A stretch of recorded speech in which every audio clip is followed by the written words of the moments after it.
It exclusively presents Indian Paranormal Podcast अर्श और राहुल के साथ। Welcome to Indian Paranormal Podcast, a podcast about everything paranormal that you wanted to know but never did. मेरा नाम राहुल है और मेरे साथ है अर्श, जो कि खुद एक पैरानॉर्मल एक्सपर्ट है। मैं आपसे ये जानना चाहता हूँ कि हम लोग एक वेस्टर्न एजुकेशन के बैकग्राउंड से आते हैं और basically we are trained to be a sceptic. तो शायद हमारी पढ़ाई, हमारी समझ इस बात की इजाज़त नहीं देती कि हम भूत प्रेत जैसी चीज़ों को, ये भूत प्रेत मैंने सुना है, हम लोग बचपन से फिल्में देखते आ रहे हैं, तरह तरह के सीरियल देखते आ रहे हैं, बट मैं कभी इसको लॉजिकली इसके साथ पीस नहीं बना पाया, कंसेंसस नहीं बना पाया। तो अगर मैं आपसे जानना चाहूँ in a very basic simple way, आप बहुत आसानी से अगर बता सकें, मुझे समझा सकें, तो आत्मा बेसिकली होती क्या है और क्या फ़र्क है आत्मा में, प्रेत में, भूत में, पिशाच में, जो अलग अलग चीज़ें, अगर फ़र्क है तो? राहुल, बिल्कुल फ़र्क है, क्योंकि बहुत सारे लोग, मैं इंग्लिश में ही समझा देता हूँ ताकि सबको बहुत इजी हो जाए। आत्मा, प्राणात्मा, जीवात्मा, अगर हम इसको छोड़ के बात करते हैं सोल और स्पिरिट की, ये बहुत लोगों को कन्फ्यूजन होता है कि उसकी सोल चली गई, उसकी स्पिरिट को मैंने देख लिया। शायद आपने भी कई बार सुना होगा ऐसे। सुना है। एग्जैक्टली। मान के चलिए मैं आपसे पूछूं कि सोल और स्पिरिट में क्या फ़र्क होता है, तो आप बता पाएंगे? ऑब्वियसली मैं एक पैरानॉर्मल एक्सपर्ट नहीं हूँ, just a curious mind, but I think जहाँ तक मुझे लगता है कि soul is a universal thing, spirit एक सब्जेक्टिव इंडिविजुअल थिंग होती है। This is just a raw understanding of it. So जितना मेरा एक्सपीरियंस है, अगेन मैं उतना ही कहूँगा जितना मुझे पता है। शायद दुनिया में इसके अलावा और भी बहुत कुछ हो, पर सोल और स्पिरिट के कॉन्सेप्ट को जब मैंने जाना, उसका कॉन्सेप्ट कुछ ऐसा था कि सोल बनती है 3 चीज़ों से: बॉडी, एनर्जी और हमारा माइंड। और स्पिरिट हमारा अनकॉन्शियस माइंड होती है, विच इज़ अनएक्सप्लोर्ड, जिसको कभी एक आम सी भाषा में हम आपको बोलें, हमारे दिमाग के 3 हिस्से होते हैं: कॉन्शियस, सबकॉन्शियस और अनकॉन्शियस।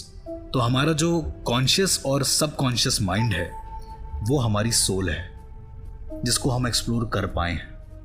लेकिन जो हमारा अनकॉन्शियस माइंड है, जिसमें न जाने कितनी यादें भरी हुई हैं, वो हमारा स्पिरिट है, जो कि अनएक्सप्लोर्ड है। ये एक बहुत बड़ा डिफरेंस है सोल और स्पिरिट में, जो कि शायद बहुत कम लोग इसको नोटिस करते हैं, क्योंकि ये दोनों ही एक सी लगती हैं सबको। तो अर्श, जब इंसान की मौत होती है, जब उसका देहांत होता है, तो उसके शरीर से जो निकलता है वो क्या निकलता है? वो सोल निकलती है या वो स्पिरिट निकलती है? जब किसी इंसान को जलाया जाता है, कह सकते हैं जब उसका अंतिम संस्कार होता है, जब एक आखिरी वक्त होता है उसका, ऐसा कहा गया है कि जब हम मरते हैं, क्योंकि मरने के बाद की ज़िंदगी तो मैंने भी नहीं देखी, टू बी वेरी ऑनेस्ट, लेकिन जो हमारे स्क्रिप्चर्स, जो हमारे वेदास कहते हैं, वो ये है कि अंतिम संस्कार के दौरान ऐसी ऐसी क्रियाएं होती। शायद आपने कपाल क्रिया का नाम सुना होगा कभी, शायद आपने, कई सारे गाँव में ऐसी क्रियाएं होती हैं जहाँ पर इंसान के पैर में एक बड़ी सी कील गाड़ देते हैं। वहाँ पर ये सब एक रिचुअल है, अलग अलग तरीके के रिचुअल। लेकिन अगर मैं अंतिम संस्कार की डायरेक्ट बात करता हूँ आपसे, कि जब वो संस्कार हो जाता है तो उसके सर पर, उस शव के सर पर चंदन की लकड़ी से हल्का सा मारा जाता है, उसके अजना चक्र पर, जो कि हमारे माथे के बीचों बीच होता है, दोनों भाव के बीचों बीच होता है एक तरीके से, जहाँ से हमारी सारी यादें एक साथ संचालित होती हैं या चलती हैं। वो इसलिए मारते हैं ताकि मेमोरी जो है, जो इंसान की मेमोरी है, उसने अपने पूरे जीवन में जो मेमोरी कलेक्ट करी है, वो मरने के बाद उसके साथ ना जाए। कमिंग टू द टॉपिक, जब इंसान मर जाता है, उसका शरीर तो जला दिया गया, राइट? मैंने सोल और स्पिरिट के कॉन्सेप्ट को आप याद रखिएगा कि शरीर तो जला दिया गया, माइंड भी जल गया, तो बॉडी और माइंड तो चले गए, बची क्या? Energy. Energy and spirit, right? ये 2 चीज़ें बचती हैं। एनर्जीज को कभी ना डिस्ट्रॉय किया जा सकता है, ना ही बनाया जा सकता है, वो बस एक फॉर्म ले सकती है, ये हम सब ने सुना है।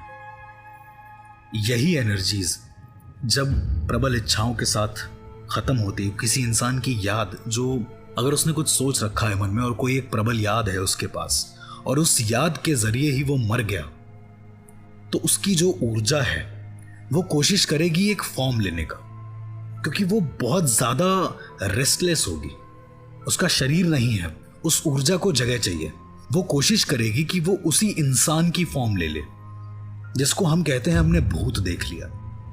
तो ये कॉन्सेप्ट होता है भूत का। वो दरअसल एनर्जीज होती हैं जो अपनी झलकियां देती हैं, जो अपने होने का एक सबूत देती हैं। आपने कई बार सुना होगा जब किसी की डेथ हो जाती है, तो आपने ये भी सुना होगा कि मुझे उनके जाने के बाद वो कई दिनों तक दिखे जी, उसी बेड पर। अक्सर लोग कहते हैं एग्जैक्टली। और मैं उस टॉपिक को कट करता हूं और सीधा आता हूं स्पिरिट के टॉपिक पे। स्पिरिट इस दुनिया से जाती है, जैसा कि गरुड़ पुराण में भी कई सारी चीजें वर्णित हैं, लेकिन मैं गरुड़ पुराण के कॉन्टेक्स्ट को ज्यादा आगे नहीं रखूंगा क्योंकि मुझे नहीं पता है। स्पिरिट इस दुनिया से जाती है और वो चली जाती है, वो रुकती नहीं है, उसे जाने में जितना भी समय लगे। हाँ, अंतिम क्रिया के दौरान आपने देखा होगा कि पैर के अंगूठे में सूत का धागा बांधा जाता है। जब भी कोई मरता है तो उसके दोनों पैरों के अंगूठे बांध दिए जाते हैं और उसके बाद उस इंसान को जलाने के लिए ले जाया जाता है। तो अगर मैं आपसे कहूं कि वो स्पिरिट का, उस स्पिरिट का वो एक यम पाश होता है, वो एक पाश होता है जिसे यमदूत लगाते हैं, क्योंकि जब उस पाश को लगाया जाता है, हमारी आम दुनिया में जब उस धागे को अंगूठे से बांधा जाता है, तो जो पंडित होता है, जो मंत्र पढ़ता है, वो यमदूतों को बुलाने का पड़ता है और इसके बाद ही स्पिरिट इस दुनिया से जाती है। फिर जैसा वर्णित है कि एक नदी क्रॉस करके जाना होता है, बहुत सारी प्रॉब्लम्स होती हैं, उसके बारे में फिर हम आगे बात करेंगे, पर बेसिकली सोल और स्पिरिट का कॉन्सेप्ट यही है। यहाँ पे ना बहुत बड़ा सवाल खड़ा होता है हर्ष, की एक नॉर्मल सी अंडरस्टैंडिंग है कि हम लोग अकेले जिंदा जीव हैं नहीं इस दुनिया में। तमाम किस्म के जानवर हैं, तो जानवर मरता है और इसी मिट्टी में मिल जाता है, लेकिन जब हम इंसान मरते हैं, चाहे किसी भी धर्म का इंसान हो, जब इंसान मरता है तो उसमें तमाम किस्म की अंतिम क्रियाएं होती हैं। हमारे में हिंदुओं में अलग एक है, मुस्लिम्स में अलग है, क्रिश्चियनिटी में अलग है। तो अर्श ये जो अंतिम क्रियाएं होती हैं, अभी आपने जस्ट एक कपाल क्रिया का भी मेंशन किया था और अनफॉर्चुनेटली मैंने भी रिसेंटली घर में कुछ डेथ्स वगैरह देखी हैं जी। तो ये अंतिम जो क्रियाएं होती हैं, इनका क्या सिग्निफिकेंस है? अगर ये ना की जाए तो फिर उसका परिणाम क्या होता है, नतीजा क्या होता है? मेरे हिसाब से उसका परिणाम तो कुछ नहीं होता है, लेकिन कहते हैं कि हर एक चीज का एक प्रोसेस है। Everything is a process. जो भी हो रहा है वो एक प्रोसेस में है। मेरा सवाल इसी में एक एड ऑन और है हर्ष, कि प्रोसेस है, आपने जिस बात बोली, ये जो प्रोसेस है ये सिर्फ इंसान के इमोशनल सेंड ऑफ के लिए है कि इंसान, क्योंकि भाई घर का कोई करीबी मरा है तो उसको एक अच्छा फेयरवेल दें, सिर्फ इसलिए है, या इन चीजों के कोई एग्जिस्टेंशियल मीनिंग भी है? एनर्जी से भी इसका कुछ लेना देना होता है? एनर्जी से बिल्कुल लेना होता है। उसका एक सबसे बड़ा उदाहरण जब आप देखते हैं कि अंतिम क्रिया बड़े ही तरीके से की जाती है। बहुत सारे लोग कहते हैं कि अगर आप तरीके से नहीं करेंगे तो वो भटकेंगे, बहुत सारी बातें अलग अलग तरीके की। और आप अगर आम जिंदगी में उसी चीज को देखें, उदाहरण के तौर पे मुंडन तो आम इंसानों का भी होता है, राइट? कोई भी इंसान को अगर बाल में दिक्कत है, उसने मुंडन करा लिया, इट्स ओके। पर वही मुंडन अंतिम संस्कार के दौरान भी होता है। वही मुंडन जब एक बच्चा पैदा होता है उसके 1.5 साल के बाद भी होता है। बालों का भी अपना एक सिग्निफिकेंस है, बाल अर्पण करने का। कहा जाता है कि हमारे शरीर में, जैसे कि टॉपिक चल रहा है पैरानॉर्मल और नॉर्मल का, तो हमारे शरीर में न जाने कितनी ऐसी चीजें हैं जो पैरानॉर्मल है। सुन के अजीब लगा? पैरानॉर्मल है, बिल्कुल शरीर के अंदर, बिल्कुल विजिबल है, विजिबली पैरानॉर्मल। एग्जैक्टली। अब एग्जांपल देके बताएं, या ये कह लें कि विजिबली पैरानॉर्मल कीपर है। उदाहरण के तौर पे सबसे बड़ा एग्जांपल है हमारे बाल, हमारे सर के बाल और हमारा पैर का अंगूठा। ओके, ये पैरानॉर्मल है आप कहना चाह रहे हैं? अगेन मैं फिर से कहूंगा कि paranormal is something which is beyond human readings. Okay, right? तो हमें वो बाल ही लगते हैं, लेकिन बहुत सारी ऐसी प्राचीन किताबों में ऐसा वर्णित है कि हमारे सर के बाल में और हमारे पैर के अंगूठे में सबसे ज्यादा ऊर्जा रहती है। उदाहरण के तौर पे आप किसी का पैर छूते हैं तो अंगूठा छूते हैं, राइट? अब कायदे से तो अंगूठा छूना चाहिए, लोग आमतौर पे घुटने उसे ऊपर से भी बिल्कुल, काम बिल्कुल, चला लेते बिल्कुल। हैं। लेकिन पैर का अंगूठा ही क्यों छूते हैं, मेरा ये सवाल अगर मैं आपसे पूछूं, आई हैव नो क्लू।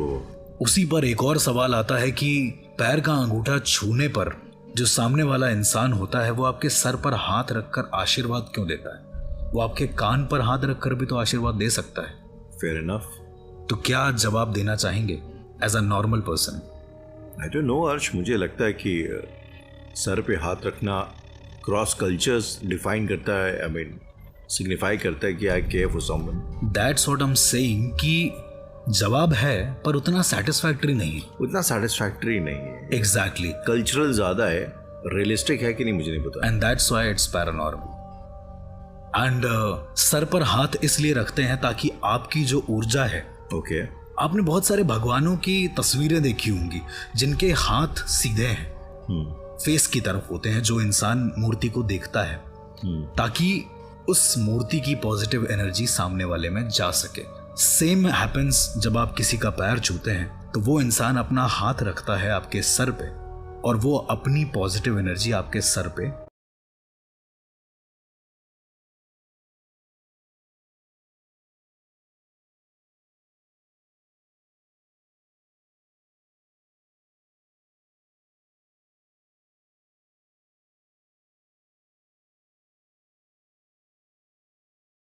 भूत है, कोई भगवान है। एक कोट है, if God exist devil exist, then there might be a neutral exist. Is it so? May be in that sense.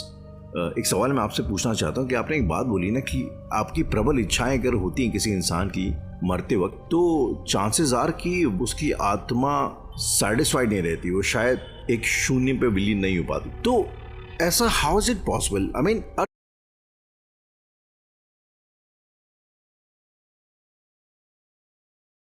भूत है, कोई भगवान है। एक कोट है, if God exist devil exist, then there might be a neutral exist. Is it so? May be in that sense. एक सवाल मैं आपसे पूछना चाहता हूँ कि आपने एक बात बोली ना कि आपकी प्रबल इच्छाएं अगर होती हैं किसी इंसान की मरते वक्त, तो चांसेस आर कि उसकी आत्मा सेटिस्फाइड नहीं रहती, वो शायद एक शून्य पे विलीन नहीं हो पाती। तो ऐसा how is it possible? I mean अर्श, इस संसार में हर इंसान कोई ना कोई एक दबी हुई ख्वाहिश लेके जिंदा है। बिल्कुल। एक दबी हुई ख्वाहिश लेके शायद मर भी जाता है। इस संसार में फिर ऐसा कैसे पॉसिबल है कि कुछ लोग जो हैं वो भूत बनते हैं और कुछ लोग नहीं बनते? क्योंकि मैं ये मानने के लिए तैयार नहीं हूँ कि यार हर कोई एकदम सेटिस्फाइड मौत मरता है। मुझे लगता है कि इच्छाएं तो रहती हैं। बिल्कुल, मेरा भी यही मानना है और आपका सवाल बहुत जायज़ है। आई गेस आपने जो सवाल पूछा है वो लाखों लोगों के दिलों में ये सवाल चल रहा है, क्योंकि मुझसे भी लोग ये सवाल पूछते रहते हैं। मेरा सिर्फ एक ही जवाब होता है और वो जवाब है नियति, डेस्टिनी। Destiny, exactly. ये डेस्टिनी किस, अगर आप थोड़ा डेस्टिनी को एक्सप्लेन करना चाहें तो? डेस्टिनी को मैं आम भाषा में ही एक्सप्लेन करूंगा, क्योंकि मैं वैदिक लैंग्वेज के हिसाब से अगर एक्सप्लेन करने पे आऊँगा शायद बहुत लोग ना समझ पाएं। तो आम भाषा में एक लंबा सा रास्ता है जिसकी आखिरी मंजिल पर हमें कोई प्राइज मिलने वाला है, कोई इनाम मिलने वाला है। हम उस रास्ते के शुरुआती दौर में खड़े हुए। ओके। अब हमें उस रास्ते पर चलकर जाना है ओके। आगे मंजिल तक, जो भी हमारी मंजिल है। लेकिन हमारे दोनों तरफ खाई है और हमारे पास जाने के लिए सिर्फ ये रोड है और कुछ भी नहीं। हाँ, साधन बहुत सारे हैं, जैसे कार है, साइकिल है। ये आपके ऊपर डिपेंड करता है कि आपको क्या कंफर्टेबल है। चलिए, अब मैं इसी उदाहरण को लेकर आ जाता हूँ नियति के टॉपिक पे। ये जो सड़क है ये नियति है, ये कभी नहीं बदलेगी, ये ऑलरेडी ऊपर से लिखी जा चुकी है। प्लस आपके दिमाग में ये भी सवाल आ रहा हो कि जब सब कुछ लिख गया है तो कर्म करने की क्या जरूरत है? फिर इंसान काम करेगा ही क्यों? उसका सीधा सा फंडा ये है कि जब तक, जो मैंने बताया कि ये सड़क है, उसको उसकी मंजिल तक पहुंचना है उस इंसान को, तो जब तक ये इंसान कर्म नहीं करेगा, चलेगा नहीं, उस गाड़ी पे बैठेगा नहीं, कोई जतन नहीं करेगा, क्या वो अपनी मंजिल पे पहुंच पाएगा? पर ये जो मंजिल है, जिस मंजिल की आप बात कर रहे हो अर्श, ये इंसान तय करता है या ऊपर से कोई लिख के देता है कि तुम्हारी ये पर्पस है, तुम्हारी ये मंजिल है? अंतिम मंजिल तो मोक्ष है। हर इंसान को चाहिए होता है यार कि मरने के बाद उसे मोक्ष मिल जाए। आपने सुना होगा बहुत बार, तो मेरा सिर्फ इतना कहना है कि ये जो नियति है ये तय है, लेकिन कर्म हमें करना चाहिए सो दैट उस नियति की सड़क पर हम बड़े आराम से जा सके। हम गिरेंगे, हम उठेंगे, हम फिर चलेंगे, लेकिन चलना कभी रुकता नहीं। आपने देखा होगा जिंदगी कभी किसी के लिए रुकती नहीं है।